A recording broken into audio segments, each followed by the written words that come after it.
बच्चों जरा इसमें देखते हैं, देखिएगा एक अच्छा सा क्वेश्चन है। देखो एक ये पहला फिगर है, ये एक फिक्स पुली यहाँ पर लगी हुई है बेटा, आप ध्यान से सुनिए। इसमें एक मास m है और इधर एक थोड़ा सा इससे दुगने मास का बॉडी लगाएंगे तो ऑब्वियस सी बात ये नीचे की ओर जाएगा और ये ऊपर की ओर लिफ्ट करेगा। वही लिखा है इन फिगर 1, मास m यानी ये mass is lifted up by attaching mass 2m। एक 2m मास को अटैच करके हम इसको ऊपर ले जा रहे हैं 2m to the other end of the rope, यानी इस रोप के दूसरे एंड पर। वाइल इन फिगर 2, ये देखिए फिगर 2 में हम क्या कर रहे हैं, इस मास को ऊपर की ओर हम लिफ्ट कर रहे हैं और दूसरे एंड पर हमने कोई वजन नहीं लगाया है। देखो ये 2m है, इसका वेट 2mg लगता है। जितना इसका वेट नीचे लगता है उतने के बराबर फोर्स नीचे की ओर आप लगा रहे हो। ये पुलिंग फोर्स है, वेट नहीं है। तो इसको ऊपर ले जा रहे हैं, देखो lifted up by applying the force 2mg। आप 2mg फोर्स लगा के कह रहे हैं। तो बताइए पहले केस में जो एक्सेलरेशन होगा उसे मान ले हम a1 लिख लेते हैं और दूसरे केस में जो एक्सेलरेशन होगा उसे a2 लिख लेते हैं। दोनों का रेशियो बताना है। क्लियर? तो हम कैसे करें, आप ऐसा करो, क्वेश्चन अगर क्लियर हो गया है तो क्वेश्चन की लैंग्वेज हटा लेते हैं यहाँ पर। ये तो हमें ये क्या बताना है, दोनों केस में जो एक्सेलरेशन है उनका रेशियो बताना है यहाँ पर। ठीक है, तो मान ले इस वाले केस में एक्सेलरेशन a1 के बराबर है और दूसरे वाले केस में एक्सेलरेशन जो है बेटा वो a2 के बराबर है। हम ये लेके चल रहे हैं। तो अगेन मान लीजिए इस केस में एक्सेलरेशन a1 है और इस केस में एक्सेलरेशन a2 है, हम ये लेके चल रहे हैं। तो देखिएगा इस वाले केस में क्योंकि ये भारी बॉडी है, देखो इसका वेट 2mg नीचे लगेगा, टेंशन T जो भी है ये ऊपर की ओर लगेगा। आप कहोगे कि ये बॉडी भारी है, ये नीचे की ओर आएगा, एक्सेलरेशन a1 होगा। इस बॉडी के लिए आ जाइए, टेंशन यहाँ दिखाना चाहे दिखा दीजिए, ये भी दिखा दीजिए, ये टेंशन दिखाइए, ये आ जाएगा और इसका वेट जो होगा वो mg आ जाएगा। राइट, ये नीचे जा रहा तो ये ऊपर जा रहा, इसका एक्सेलरेशन a1 है। वापस आए, हालांकि इसका आंसर तुम्हें फार्मूला याद होगा कि इस जब एक बॉडी का मास m1 और एक m2 हो तो एक्सेलरेशन क्या होता है। तो तुम्हें अगर ये फार्मूला याद हो तो डायरेक्ट लगा सकते हो। क्या? वी नो दैट, या चलो सॉल्व करते हैं, क्या जरूरत है डायरेक्ट लगाएं। देखो 2m के लिए ले, अगर फॉर 2m इसके लिए ले, देखो ये क्या आ जाएगा 2mg नीचे force minus t equal to m यानी मास इनटू एक्सेलरेशन, ये आ गया। अब आ जाइए इसकी बात करें, देखो ये ऊपर जा रहा है तो t minus mg equal to mass into acceleration यानी m a1। इक्वेशन 2 आया। इन दोनों को ऐड कर देते हैं बेटा, ये कैंसिल हो गया। हमें एक्सेलरेशन चाहिए तो टेंशन को खत्म करके यहीं पे निकाल लें। देखो 2mg में से mg गया तो mg आया इक्वल टू 2ma और ma 3m a के ऊपर आया। m से m कैंसिल करिएगा तो आप गौर से देखें तो यहाँ पर अगर हम आगे सॉल्व कर लें इसको तो देखो a1 आ गया g/3, तो you can see a1 equal to g/3 आया। ये a1 की वैल्यू आई, इसे हमने इक्वेशन x1 से लिख लिया। राइट, किया है। अब अगर हम आगे और जाएं, अब अगली बॉडी की बात करें, इसके लिए ध्यान देना बेटा, इधर आप 2mg का फोर्स लगा रहे हो बेटा किसी रस्सी में। आप एक इमेजिन करो, एक जैसे रस्सी है, अगर आप उस रस्सी के ऊपर जितना वजन हैंग करोगे उस पर तनाव उतना ही होगा। तो ये केस जानते कैसे डिफरेंट है। देखो अगर आपने फोर्स नीचे की ओर 2mg लगाया है तो अगर मैं तुमसे कहूं यहाँ टेंशन T डैश है और इस जगह एक पॉइंट पकड़ ले, हम कहें टेंशन T डैश है, तो ये T डैश 2mg के बराबर होगा। तो यहाँ पर T डैश इज 2mg। क्योंकि रस्सी को अगर तुम छोड़ दो, मान लो ये फोर्स ना लगाओ तो रस्सी लूज हो जाएगी, टेंशन 0 होगा।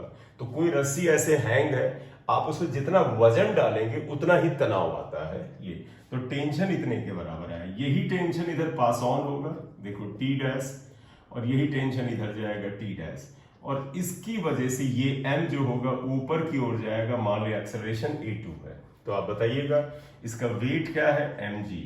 तो आप देखिएगा in this case in figure 2 अगर आप लें तो आप जानते क्या कहोगे, इस फोर्स की वजह से ये tension T dash equal to क्या हो जाएगा, 2mg हो जाएगा। ये इक्वेशन नंबर 3 आया। नाउ फॉर m देखो m के लिए लो, देखो इसका एक्सेलरेशन ऊपर है तो आएगा upward force minus downward force equal to ma यानी ma2 आएगा। T डैश की ये वैल्यू रख दो 2mg minus mg equal to ma2, mg equal to ma2 आएगा, तो a2 इक्वल टू यहाँ पे g के बराबर आ जाता है। तो a2 is g, a1 is g by 3, इसलिए रेशियो की बात करें तो आप देखिएगा रेशियो आएगा a1 upon a2 equal to g by 3 upon g cancel 1 by 3 आएगा। तो इसलिए आंसर हुआ a1 upon a2 equal to 1 by 3, ये आंसर आया। क्लियर? एक इंपॉर्टेंट क्वेश्चन है, थोड़ा सा समझना सोचना पड़ता है, इसलिए ये एक इंपॉर्टेंट क्वेश्चन हो जाता है। क्लियर? नोट कर लीजिए। ये एक अच्छा सवाल है। थोड़ा सा इसमें डिफरेंस क्या है कि अभी तक जो हम क्वेश्चंस पढ़ रहे थे उसमें जो पुली थी, चाहे एक हो चाहे दो हो या तीन हो या उससे ज्यादा पुली हो, फिलहाल वो फिक्स थी। यहाँ पर पुली मूवेबल है। आप देखिएगा ये पुली जो है ये हमने यहाँ फिक्स कर रखी है, लेकिन ये वाली पुली आप देखो, अगर ये मास नीचे जाता है तो ये पूरी की पूरी पुली नीचे आएगी। यहाँ पर है वही लिखा है P1 is fix pulley and P2 is movable pulley, ये मूवेबल पुली है। Find out tension in string and acceleration of M1 and M2।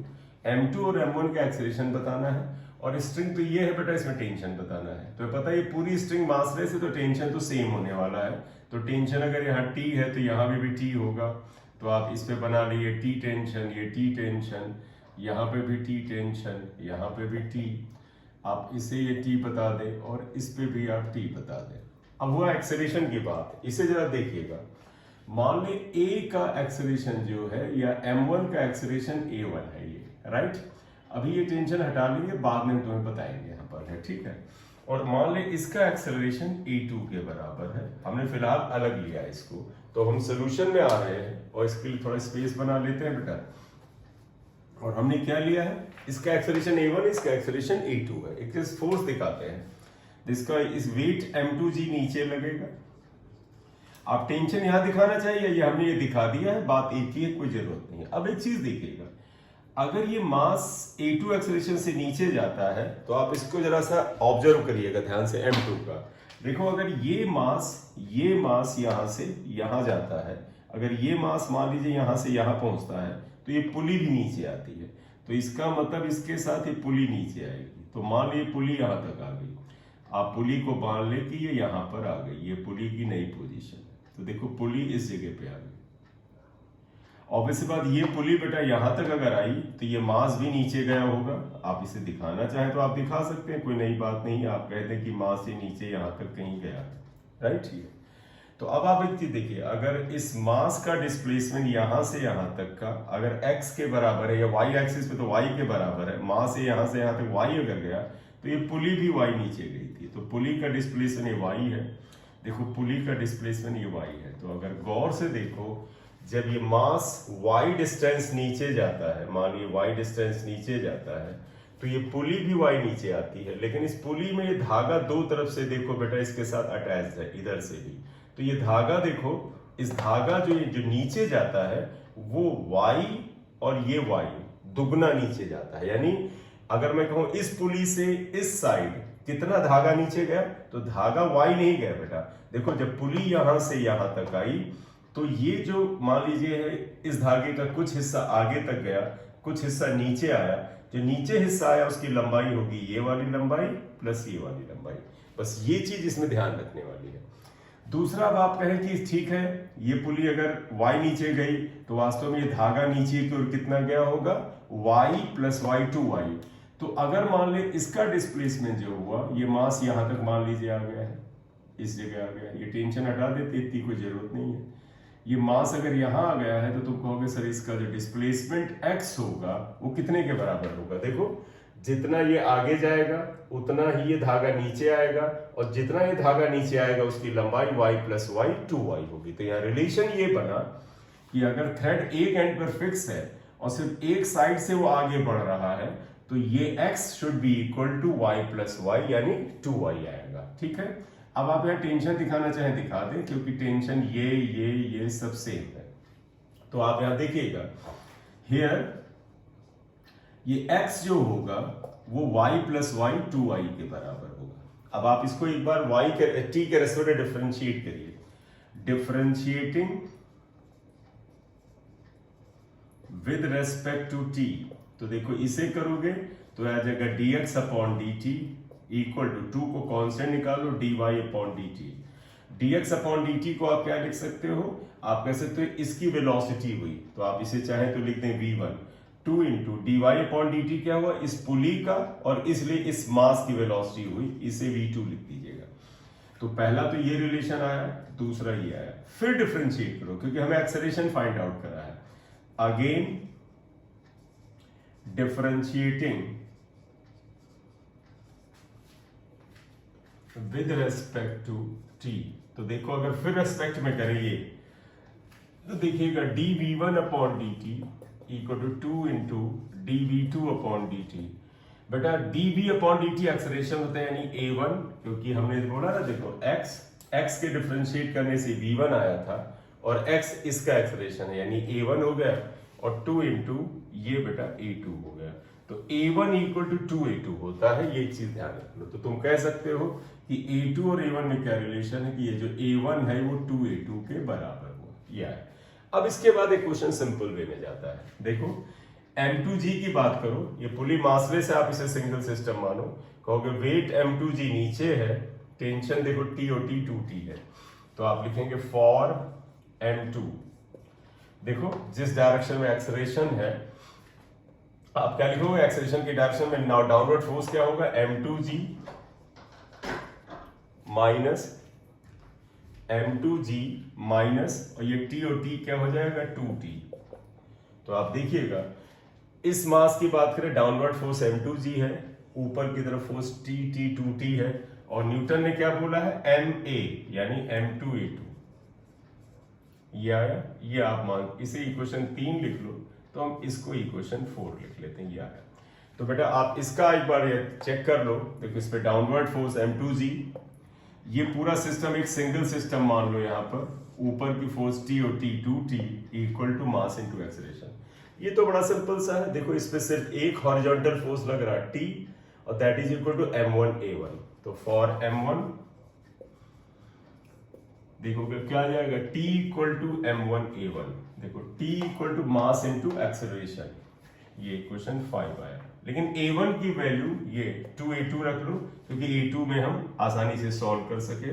तो देखो m1 a1 को आप 2a2 रख लीजिएगा, तो ये इक्वेशन आ गई। अब हम जानते हैं क्या करेंगे, इसको और इसको सॉल्व करेंगे। बेहतर है ये t की वैल्यू यहां रख दो, a2 आ जाएगा। तो पुटिंग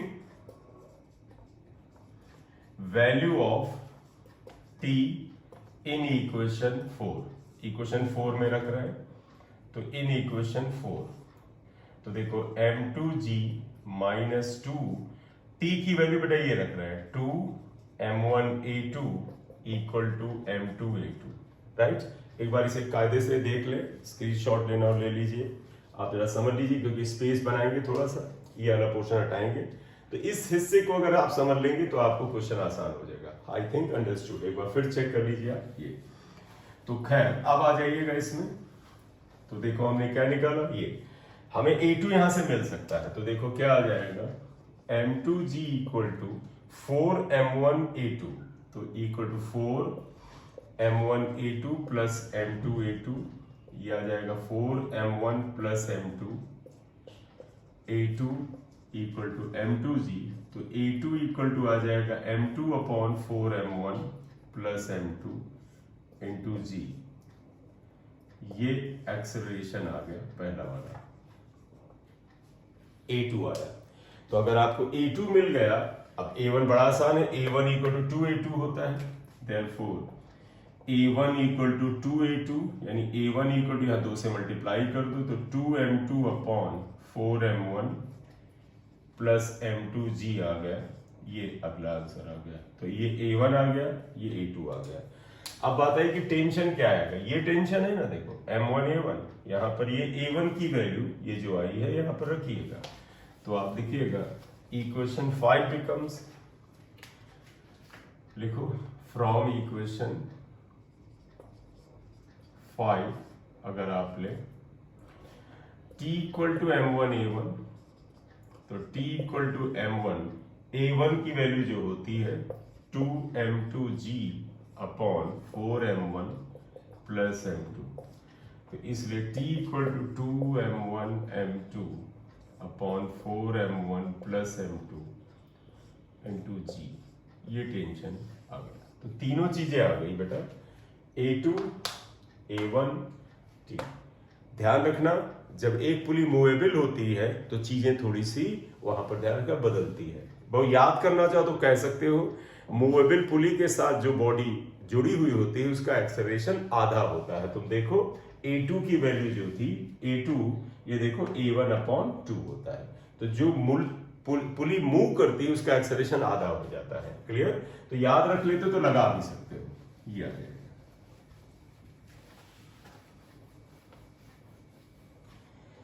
अब चलिए एक और सिंपल सा कुछ आप करते हैं, नेक्स्ट फ्री बॉडी डायग्राम। अब यहां पर जानते बेटा ऐसे कर रहे हैं, मान लीजिए ये एक सीलिंग है, इसके साथ एक मास लगा हुआ है, ये मास लगा है और ये मास रेस्ट में, मतलब पूरा सिस्टम रेस्ट में। आप बताइएगा, तो एंटायर सिस्टम इज रेस्ट। तो यहां पर हम ले रहे हैं if system is at rest और मूविंग अपवर्ड्स और डाउनवर्ड्स। चलिए एक काम करते हैं, इज एट रेस्ट ही कर लेते हैं। तो सिस्टम इज एट रेस्ट करते हैं, वो अगला करेंगे।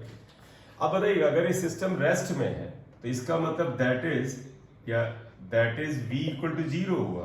अगर वेलोसिटी 0 हुआ तो देयरफॉर बेटा एक्सेलरेशन 0 हो जाएगा।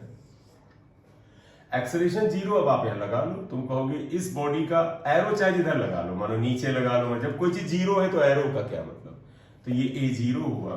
तो अब मुझे इसकी अगर इक्वेशन बनानी है तो आप कहोगे सर इसका वेट mg नीचे लगेगा, टेंशन T अपवर्ड लगेगा, और मुझे एक रिलेशन बता देना है। मतलब हम क्या निकाल रहे हो नहीं, हम तो फाइंड आउट करना, रिलेशन एस्टेब्लिश करना बता रहे हैं।